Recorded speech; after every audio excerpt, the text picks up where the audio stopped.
Thank you. Welcome back, everyone, to the State Farm Analyst Desk. A closer look at TSM versus Fnatic. But I feel like Bwipo just explained kind of everything what we needed to know from his perspective then. But it is pretty aligned with, I think, what I'm going to hear from my analysts. Well, starting off with the draft, however, we were quite positive about the draft in the green room for TSM. A kind of a different look and really committing to putting resources into Broken Blade to set him up for success. So it was a good look, but it's all about the execution. I think it comes down to, on TSM's side, the whole discussion about Galio. Like, Galio needs to play in a way where he makes the right sacrifices, and nothing was really happening for the first 10 minutes of the game. And then finally, when something happened for the Galio, it was a TP bottom where he just went for a jog, and then he just ran back to mid lane. And I think with their draft, as Bwipo called out, you need to have action, you need to have creativity. But Fnatic, what they do so good is how they manage their waves, because for the entire year, mostly Selfmade has been busy farming. Yeah. And I feel like their lanes are so good at avoiding those pressure moments, very good at managing the waves. We saw the Volibear early base with the item advantage, which is huge, and then the freeze when Graves was around top. The same thing on bottom. Hylissang was freezing, surviving with 100 HP. That was absolutely wild. All those moves stack up, and TSM really never stood a chance. We'll get back to the draft, but I do want to show this freezing, because it is something that sometimes goes unnoticed. This is so beautiful, because here, like, these guys want to base, Senna's coming back, the base timer is so good, and after this, minions are going to be lost because they can just keep the freeze. This is going to be like a slow push, and Reckless missed nothing.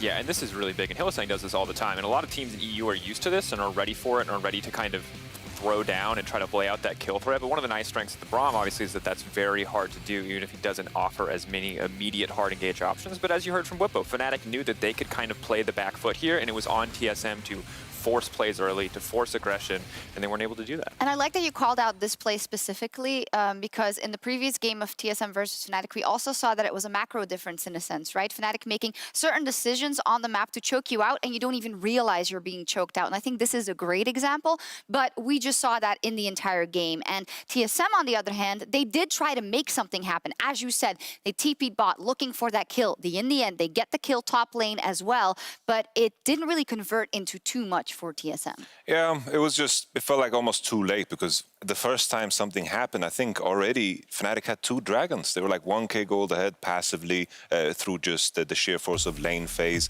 It started out in this sequence where Bifrost is kind of on the wrong side of the map. Fnatic cut him off and killed him. And I wanted to highlight this replay alone, because if Fnatic just back off and don't fight on the top side while this is happening, then this game is already in the coffin already, and this just gave a slight chance for TSM that they got the kill on Bwipo here. Yeah, because TSM's composition, as noted already, is very strong, but it's very fragile. If it finds a lead, it can be very good, but you can't afford to have individual members caught out like this, and playing around this vision, setting up these traps is so solid.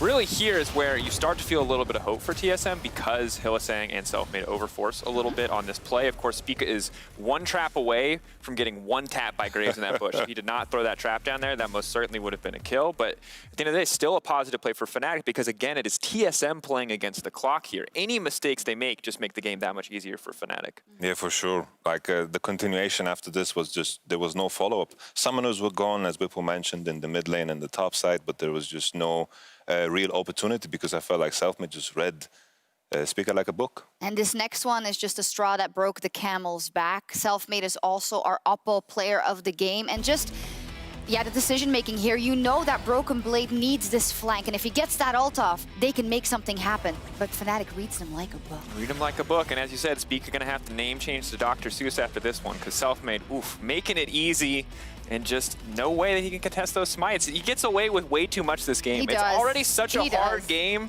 for TSM to come back from, and then he gets so consistently everywhere he needs to be to shut down Spica, even when Spica finds a few early kills. It's brutal. And if you're TSM, you're already, 0-3 down in the group. You finally have, have a different draft that you're happy with. You just got a couple of kills top. You have actually the positioning on this dragon. You have Broken Blade who's coming in with the flank.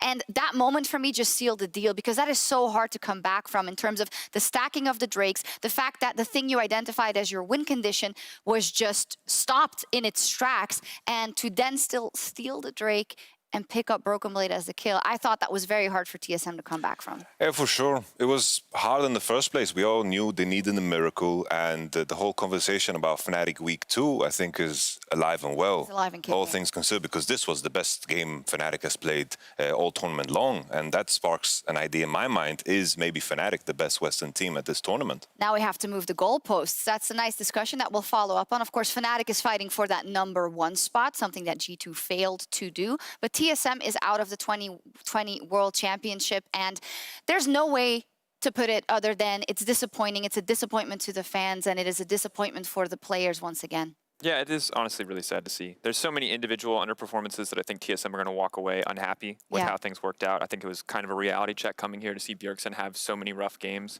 And at the end of the day, you can only really feel for them, because that's never the showing that you want to have. Like the condolences that they have is that they now exist in the Dream Crush bracket, right? This group is so close that any wins that they take can decide the future of this group. So they're not playing for nothing.